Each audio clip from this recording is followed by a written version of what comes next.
It's the most wonderful time of the year, unless you believe in monsters. I believe in monsters. I don't look under my bed because I'm too afraid to see what I'm gonna see there. Well, you know what? A lot of countries believe in monsters, and we're gonna dive deep in the dark side of Christmas in this video. Alright guys, and I have some amazing news. We are doing a huge giveaway, so go check out our Instagram for all the contest details. We're giving away a bunch of stuff. So if you head over to Most Amazing Official, we'll link it down below. We're giving away cash, thousands of dollars, Xboxes, Nintendo Switches. As soon as we get our hands on the PS5s, we're gonna try to give away 5 of them. So you should definitely go check that out. Alright, and starting us off at number 10, we have Gretel. This Icelandic lady as the holiday version of the witch from Hansel and Gretel, who lives in the gingerbread house and eats children. Except her house is a cave and she's a giant and has superpowers to sniff out bad kids on the naughty list in nearby towns before kidnapping them and making them into stew. Next up on this list is number 9. He roamed at large, hungry and evil, in the freezing Yule snow. In every home, people shuddered at his name.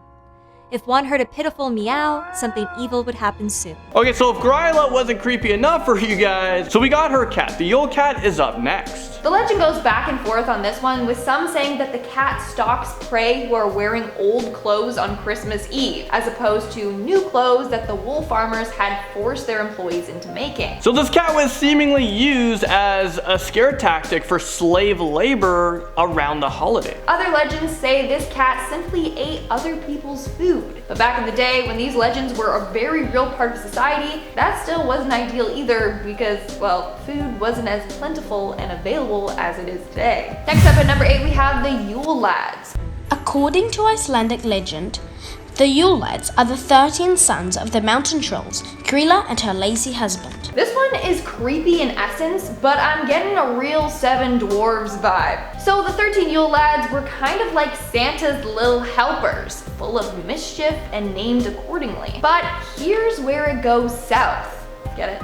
South Pole, not North Pole. But anyways, back to what I'm saying, Santa, or Snow White in this case, is Gretel, and that's their mother. Many legends say that they also eat children. Others say they just wreak havoc on them in evil, mischievous ways.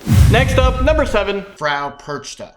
Frau Percha, though largely unknown in the West, holds deep roots embedded in the folklore of Eastern Europe tradition, a reputation as the Witch of Christmas. Care to flip a coin for your Christmas fates? Psh, I know I would. You got a 50-50 chance. Well, that's kind of what Eastern European kids did with this next monster. Frau Percha, the monster we're talking about right now, or Bertha, well, she would leave a coin in a child's shoe if they were a good kid. The flip side to this, however, is the naughty list. Well, what happens on the naughty list, you ask? Well, this is where it gets really awful. The monster is said to slice open the abdomen and take out what's there and replace it with straw and pebbles. It's called the Feast of Epiphany. More inspiration for classic Disney movies begins with this story. Frau Percha is either presented as a beautiful young lady or a wicked old hag with a large foot. There's evidence that suggests that she is a shapeshifter. I could be her right now. Alright, moving on, number 6, we have Santa's evil twin.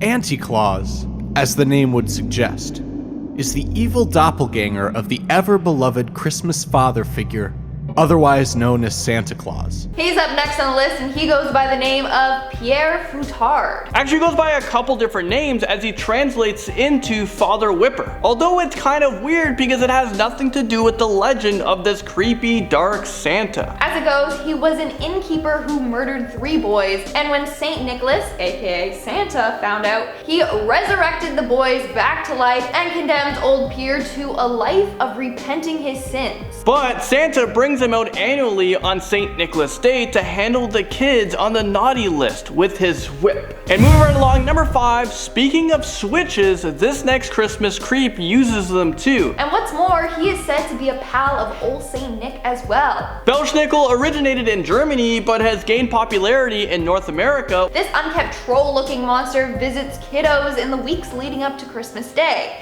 and visits to see who is naughty and nice so he can whip them into shape, literally. Well, you know what? This guy doesn't discriminate, and I think this year I am on the naughty list. And at number 4, we have Krampus. Okay, so while there are some classic Christmas monsters that didn't make this list, like the Grinch, We couldn't not put Krampus on here. But he's sliding in at number 4. If you don't know who Krampus is, I don't know where you've been living. I suggest you put it on your Christmas movie list this year. You should be watching it right after you watch our video, and watch it right after you watch Home Alone. Krampus means claw and is one of the more famous Christmas monsters to date. This guy is half goat and half demon, and this thing punishes the naughty kids, and he'll punish them in any tragic or horrifying way he can, including drowning them, eating them, or just sending them to hell. And I can't forget about whipping kids, because every monster on this list just yeah, let's just result to oh man. And coming in at number 3, the Thompson is a Dr. Jekyll and Mr. Hyde style like gnome that is said to possess human-like strength. He is said to kill livestock, give a hellish beating, another monster beating kids, and even kill you with his poisonous bite after driving you absolutely insane. Well, you know what? Although I just listed all those things, he's not that bad though. He will literally protect your house if he likes you, and of course, if you treat him well, he'll treat you well. And now at number 2. Some of you may have seen the cult classic film Gremlins, which is widely regarded as a Christmas movie because the film takes place at Christmas time, when a father buys his son a pet named Mogwai, which means monster in Cantonese, from a shop in Chinatown. Pretty sure this movie is where the inspiration for the 90s toy Furby came from, because they look identical, and they're both super creepy. That is, of course, unless you get them wet or feed them after midnight, which is exactly what happened in this movie. Well, let's rewind. This film was actually based off of an old folklore, and even got more popular in World War II when the government used advertisements to warn people of malfunctions in aircrafts and blaming these creatures for causing them. And finally, at number 1, the Grither. I feel like we should be bleeping out this guy's name because, as the legend has it, he doesn't like hearing it out loud. So why did I just say it? Whoops! The lives on the other side of Santa's workshop in an old abandoned ship. So the his hands are as big as basketballs and his arms the length of massive snakes. The veins are pumped with fear and anger, not blood, and he hates being cold and wet, which is exactly what you would think an abandoned Arctic ship in the North Pole would feel like. So every time the hears its name, it grows its ears double the size, eventually growing so large that the can fly like Dumbo. This is only a tale though, and anyone that can actually verify the has been eaten. Alright, well thank you guys so much for watching this video. I was one of your hosts, Landon. Do not whip me. And I've been your other host, Lindsay. I want to whip you. And I'll see you when I see you. Merry Christmas, happy holidays. I want to say it right. Is it? You think it's Yola or Jola? Jola Kotorian. Jola Kotorian. Actually, he goes by a couple different names, as his name translates into Father Whisper. Whipper. Oh, Whipper. This is only a tale though, and anyone that can actually verify the You did yourself. I know. Okay. This is only a tale though. No, don't do that.